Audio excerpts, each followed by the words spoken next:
नमस्कार दोस्तों, स्वागत है आप सभी का हमारे इस चैनल वास्तुशास्त्र संसार पर। दोस्तों, आज की इस खास वीडियो में जानेंगे कि आखिर मुख्य द्वार पर जल छिड़कने का समय क्या होता है और सही विधि क्या होती है। किस समय हमें जल छिड़कना चाहिए मुख्य द्वार पर।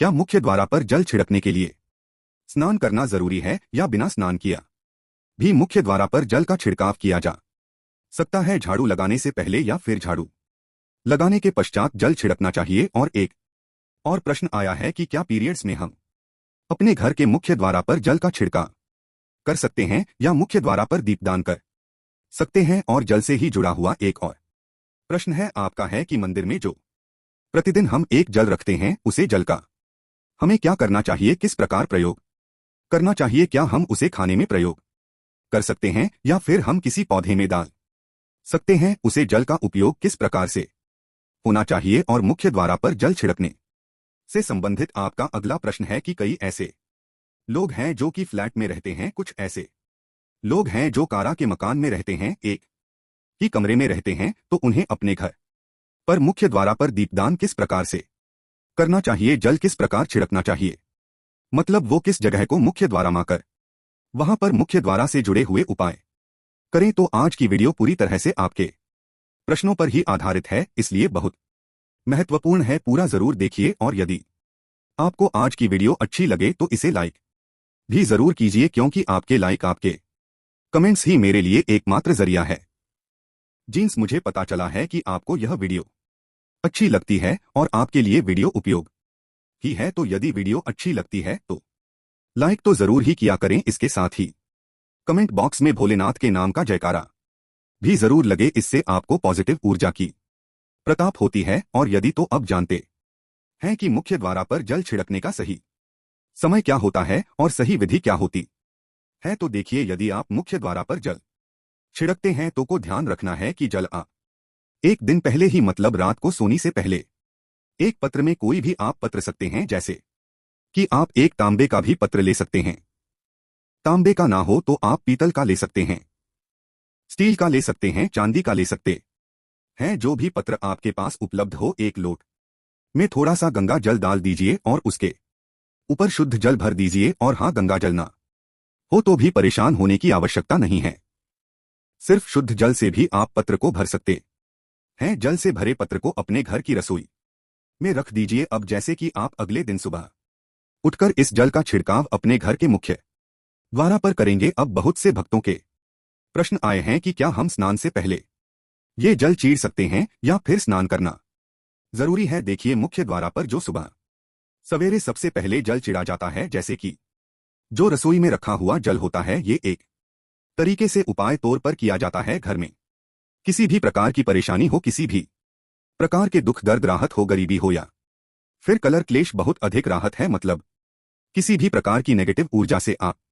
परेशान हैं, बहुत समय से परेशानियां में ही गिरे हुए हैं, तो ऐसे में घर की रसोई में जल रखा जाता है और यही जल घर के मुख्य द्वार पर सुबह उठकर चिड़ा जाता है। इस जल के छिड़काव से आपके घर की कोई भी परेशानी हो बहुत शीघ्र समाप्त हो जाती है। उपाय को करने से आपके घर में सुख समृद्धि भी आई है, कलर क्लेश से भी मुक्ति मिलती है, बीमारियों से भी मुक्ति मिलती है। मतलब देखिए, किसी भी प्रकार की मानसिक परेशानी हो, शारीरिक परेशानी हो, आर्थिक तंगी हो या आपके घर में कोई वास्तु दोष हो, किसी भी प्रकार का ग्रह दोष हो, जैसे कि कई बार ऐसा होता है कि कई लोगों के ऊपर कई प्रकार के बुरे ग्रह दोष का प्रभाव होता है, जिसकी वजह से घर में परेशानियां सदैव बनी कहती है, तो ग्रह दोष के प्रभाव से भी आपको मुक्ति मिलती है, दोष और पितृदोष भी समाप्त होता है। इसके साथ ही जैसे कि बहुत से लोगों के प्रश्न होते हैं कि उनके ऊपर किसी ने कुछ कर दिया है, उनके परिवार में किसी भी प्रकार की पहले कोई परेशानी नहीं थी, किंतु अभी कुछ समय से परेशानियां लगातार आई ही जा रही हैं और कोई रास्ता नहीं मिल रहा है परेशानी से निकालने का। तो किसी के भी किया कराए तंत्र मंत्र का प्रभाव हो, किसी की बुरी नजर का प्रभाव हो, तो भी आपके इस उपाय से, मतलब इस एक लोट जल से, आपकी परेशानी स्वतः ही कुछ दोनों में हो जाती है। तो यह घर की सभी परेशानियां से मुक्ति अपने का रामबन और सबसे सरल, सबसे आसान उपाय होता है, जो हमारे शास्त्रों में वर्णित है। तो आप अपने घर की रसोई में एक लोटा जल रखें रात में भरकर, और प्रातःकाल जल्दी उठकर इस जल से अपने घर के मुख्य द्वारा पर छिड़काव कीजिए। अब जैसे कि बहुत से लोगों के प्रश्न आते हैं कि यह जल हमें किस समय अपने घर के मुख्य द्वारा पर छिड़कना चाहिए, तो देखिए, सुबह सूर्योदय होने से पहले इस जल का छिड़काव आपके घर के मुख्य द्वारा पर हो जाना चाहिए। आप चाहे इसके पश्चात आप शुद्ध जल से मतलब किसी भी दूसरे जल से अपने घर के मुख्य द्वारा को धोते हैं तो पश्चात में भी धो सकते हैं, कोई समस्या नहीं है। किंतु इस जल का छिड़काव घर के मुख्य द्वारा पर सूर्योदय होने से पहले हो जाना चाहिए। और अब जैसे आपका अगला प्रश्न है कि क्या हमें स्नान करके इस जल का छिड़काव अपने घर के मुख्य द्वारा पर करना चाहिए या फिर बिना स्नान किया भी कर सकते हैं। ये जो हम जल छिड़कते हैं मतलब ये एक उपाय होता है, तो इसे हम स्नान करने के पश्चात नहीं करते हैं। सुबह जल्दी उठाते हैं और उठकर सबसे पहले घर की रसोई में जाएंगे, उसके पश्चात उसे जल को लेकर आप घर के मुख्य द्वारा पर जाएंगे। मुख्य द्वारा बोलकर मतलब में गेट खोल दीजिए और उसके पश्चात मुख्य द्वारा पर इसी जल का चिंता दीजिए, छिड़काव कर दीजिए। और जल का छिड़काव करते समय अपने पितरों का ध्यान कीजिए, मां का ध्यान कीजिए, क्योंकि कहा जाता है कि सुबह सुबह मां लक्ष्मी प्रत्येक द्वारा पर आई है, सबके द्वारा पर आई है, जिनके भी द्वारा खुला होते हैं। जिनके घर में जल का छिड़काव मुख्य द्वारा पर हुआ राहत है, उसके घर में वह प्रवेश कर जाती है। तो महालक्ष्मी का अपने मां में ध्यान कीजिए और एक तरह से प्रार्थना कीजिए कि है मां लक्ष्मी, आप मेरे घर में प्रवेश करें, मैं आपका स्वागत करने के लिए तैयार हूं। और इसके पश्चात अपने पितरों का ध्यान कीजिए, क्योंकि हमारे घर की जो दहलीज होती है वहीं पर पितरों का वास माना जाता। तो जब आप दहलीज पर जल के चित देते हैं तो आपके पितरी बहुत हो जाते हैं, प्रश्न हो जाते हैं और उनका आशीर्वाद भी आपको प्राप्त होता है। तो सुबह जो आप जल छिड़, इसके लिए स्नान करने की आवश्यक पता नहीं है, बिना स्नान किया भी कर सकते हैं। और अब आपका अगला प्रश्न है कि क्या झाड़ू लगाने के पश्चात हमें जल का छिड़काव करना चाहिए या फिर झाड़ू लगाने से पहले भी जल का छिड़काव कर सकते हैं। देखिए, जैसे मैंने आपको पहले ही बताया, सोकर उठने के पश्चात सबसे पहले कार्य जो आपको करना है वो जल का छिड़काव ही करना है। उसके पश्चात आप झाड़ू लगा सकते हैं, किंतु एक चीज का ध्यान रखिए, जब हम सो कर उठाते हैं तो सबसे पहले बिस्तर पर बैठे हुए ही अपने दोनों हथेलियां को जोड़कर और दोनों हथेलियां को सामने से जोड़कर पूरी हथेली को देखा जाता है, उसमें मां लक्ष्मी का ध्यान किया जाता है। उसके साथ ही 5 देवताओं का ध्यान किया जाता है। देवता कौन कौन से होते हैं? मां दुर्गा, भगवान शिवा, भगवान श्री हरि, विष्णु, गणपति, गजानन और भगवान सूर्य देवता। 5 देवताओं का ध्यान हम अपने हाथों में ही करते हैं, हथेलियां में ही करते हैं। कर करें वेस्ट लक्ष्मी कर्म सरस्वती कर्मलेतु गोविंदा प्रभाते प्रदर्शन। हम इस मंत्र का उच्चारण आप चाहे तो कर सकते हैं, नहीं करते हैं तो भी कोई बात नहीं। अपने इष्ट देवता का और 5 देवताओं का ध्यान अपनी हथेलियां में कर लीजिए। उसके पश्चात दोनों हाथ जोड़कर सभी देवी देवताओं को प्रणाम किया जाता है और उसके पश्चात अपने हाथ से पृथ्वी का स्पर्श करते हैं, धरती को छूकर प्रणाम करते हैं 2 बार या 3 बार। और उसके पश्चात अपना दाहिना पांव पृथ्वी पर रखते हैं, धरती पर रखते हैं। उसके पश्चात ही बाकी के जो सभी कार्य होंगे वो उसके पश्चात ही किया जाएंगे। जल का छिड़काव आप उसके पश्चात ही करेंगे। सुबह उठने के पश्चात सबसे पहले हथेलियां के दर्शन, फिर धरती को प्रणाम कीजिए, फिर धरती पर रखिए और उसके पश्चात रसोई में जाकर आपको जल लेना है और घर का मुख्य द्वारा खोलकर मुख्य द्वारा पर जल का छिड़काव करना है, महालक्ष्मी का और अपने पितरों का ध्यान करना है। उसके पश्चात आप अपने घर में जाएंगे और उसके पश्चात जो भी आपके रूटीन का होते हैं, मतलब झाड़ू लगाएंगे या फिर आप स्नान करेंगे, ये सभी उसके पश्चात किया जाएंगे। और अब जैसे कि कई लोगों के प्रश्न आते हैं कि जब हम जल का छिड़काव करते हैं, क्या इस समय हम घर के मुख्य द्वारा पर झाड़ू लगाकर और पानी डालकर क्या हम मुख्य द्वारा की अच्छे से सफाई कर सकते हैं? जी हां, बिल्कुल कर सकते हैं। पहले आप जो रसोई में रखा हुआ जल है उसे जल का छिड़काव कर दीजिए। उसके पश्चात और भी पानी डालकर, मतलब यदि आपके पास जल और उपलब्ध है तो और जल और घर के मुख्य द्वारा की अच्छी तरह से झाड़ू से या कैसे भी सफाई कर सकते हैं। और कई लोगों के प्रश्न आए हैं कि हम किसी फ्लैट में रहते हैं या फिर किसी ऐसे कमरे में रहते हैं, कारा के कमरे में, कि हमारे पास एक ही कैमरा है, तो हम जल का छिड़काव या फिर दीपदान कहां पर करें?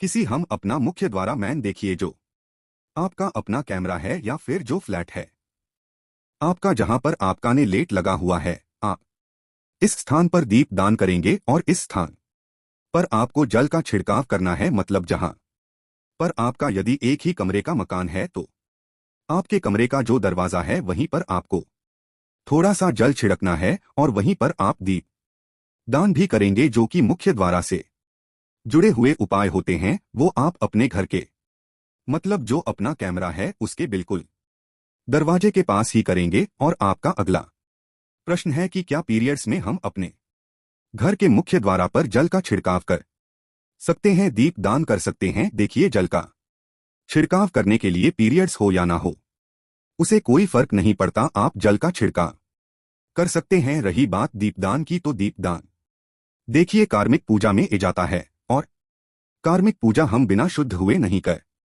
सकते हैं। मतलब पीरियड समाप्त होने के पश्चात ही आप कर सकते हैं। बाकी जल का छिड़काव आप कभी भी कर सकते हैं, मैं भी कर सकते हैं, कोई समस्या नहीं है। और अब आपका प्रश्न है कि क्या मंदिर में जो हम जल रखते हैं क्या वो रखना जरूरी है, और यदि हम रखते हैं तो उसे जल का क्या करें? देखिए, मंदिर में जल रखना बहुत जरूरी है। जल एक ऐसी चीज होती है जिसमें सभी प्रकार की जो एनर्जी होती है ऑब्जर्व हो जाती है। तो जो हम पूजा पाठ करते हैं, मेट्रो का जाप करते हैं या वहां पर प्रार्थना करते हैं, जो भी हमारे अपने माँ की कामना भी कहते हैं से, तो सभी चीज उसे जल में समाहित हो जाती हैं।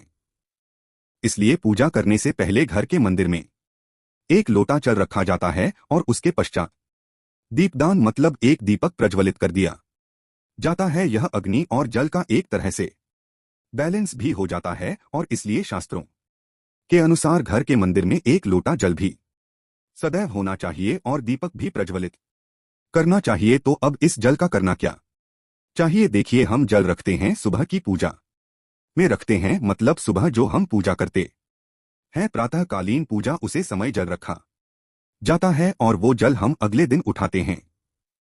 मतलब जब आप अगले दिन पूजा करने जाते हैं स्नान इत्यादि करने के पश्चात, तो आप उसे जल को उठाते हैं। सबसे पहले तो उसे जल का प्रयोग सुन लीजिए, आप अपने घर के सारे घरों में मतलब पूरे घर में उसे जल का छिड़काव करते हैं। इससे आपके घर का शुद्धकरण हो जाता है, क्योंकि वो बहुत ही पॉजिटिव एनर्जी से भारत हुआ जल होता है। उसे जल का छिड़काव करने से किसी भी प्रकार की नेगेटिव ऊर्जा का प्रवेश आपके घर में नहीं होता। किसी भी प्रकार की परेशानी आपके घर में हो, यदि आप नियमित तौर पर उसे जल का छिड़काव करें अपने घर में, तो निश्चित ही आप परेशानियां से मुक्ति का जाते हैं। कि ये कारण तंत्र मंत्र के प्रभाव से मुक्ति का जाते हैं। इसका उपाय आप कर सकते हैं, जैसे कि घर में कोई बीमार है तो आप इस जल को उसे व्यक्ति को पीने के लिए दे सकते हैं। और यह इतना पावरफुल होता है कि इस जल को पीने से बड़ी बीमारियों से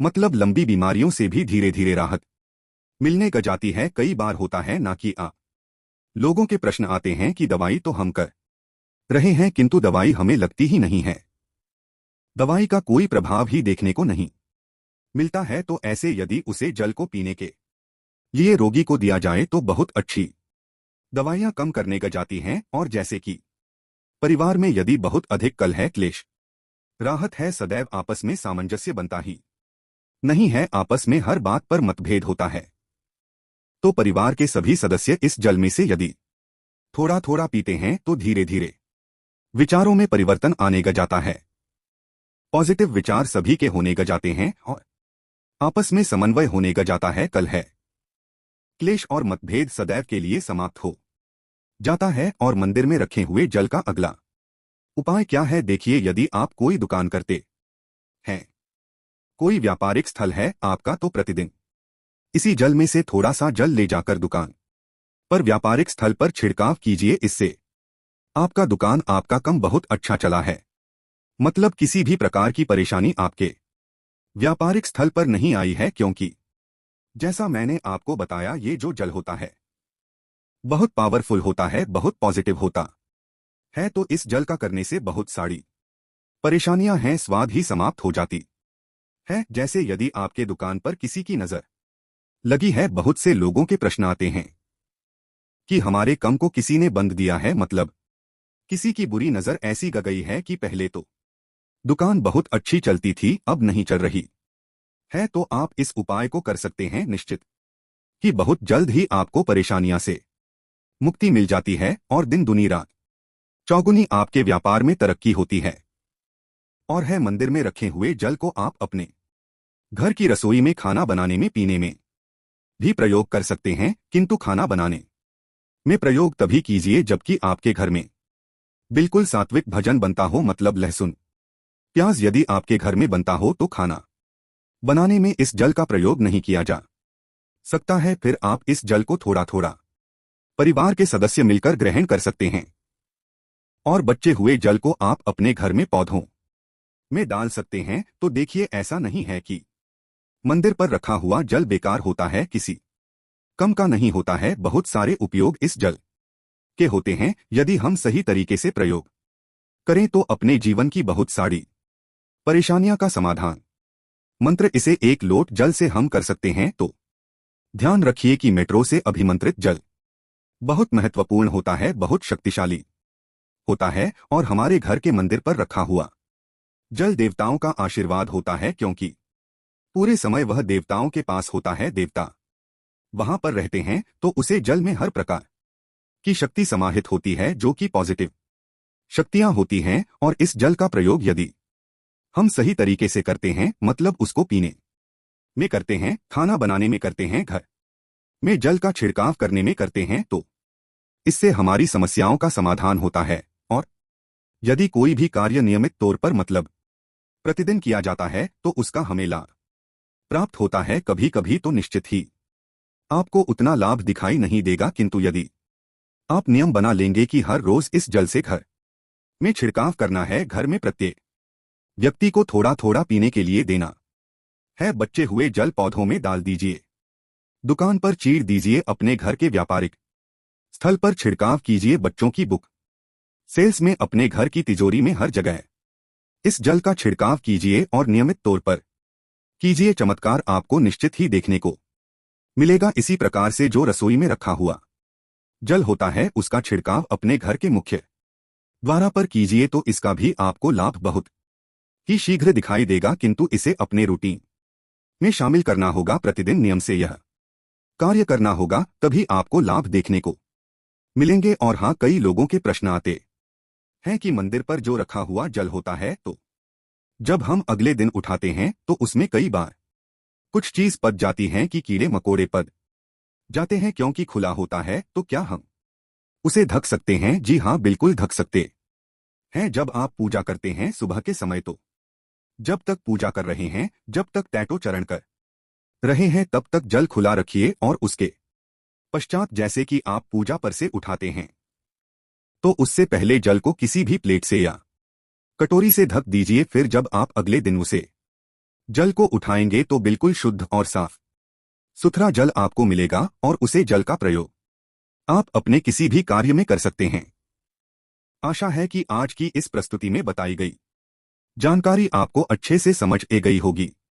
वीडियो अच्छा लगा हो तो एक लाइक अवश्य कर दे। धन्यवाद वीडियो के अंत तक बने रहने के लिए।